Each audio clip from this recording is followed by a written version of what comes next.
Hi, can I ask you a question? Sure. How old are you?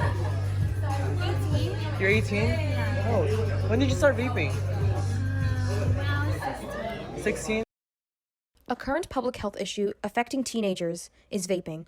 Vaping is relatively evenly distributed across races and ethnicities. According to the CDC, vaping is substance abuse behavior that involves inhaling a potent vapor from an e-cigarette that is composed of toxic, addictive chemicals such as nicotine and THC. Currently, the CDC has documented approximately 2,000 cases of vaping-related pulmonary injury and 37 deaths. Vaping is correlated with severe lung damage as well as loss of proper cardiac function and renal function.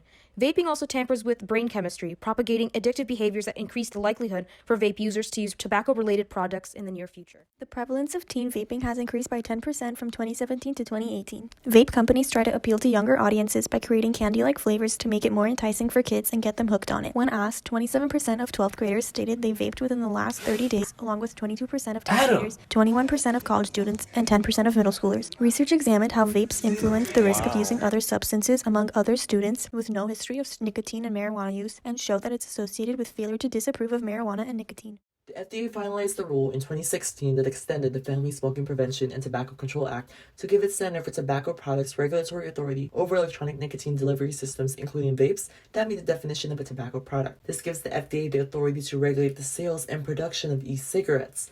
However, it is important to understand that the FDA does not approve any tobacco product, but rather only regulates them. The FDA said that e-cigarette manufacturers would not be required to submit their products for review until 2021, but a federal judge intervened to move that deadline to May 2020. Recently, Los Angeles and California have filed a lawsuit against Juul Labs as its advertisements have been targeting youths. State officials said the percentage of high school students who have vaped has increased from 11.7% in 2017 to 27.5% this year. The lawsuit comes amid a national health emergency in which 42 people, including 4 Californians, have died of lung illness after vaping.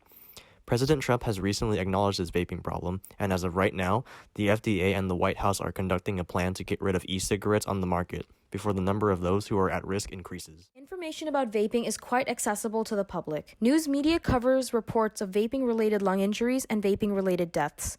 The Truth Initiative has also released many advertisements to provide awareness about the dangers of vaping. Websites such as the CDC website provide plenty of information on this public health issue. People can seek psychological help through a professional or even a hotline for substance abuse help, or if the issue worsens to lung damage, the emergency room is the ideal source to access.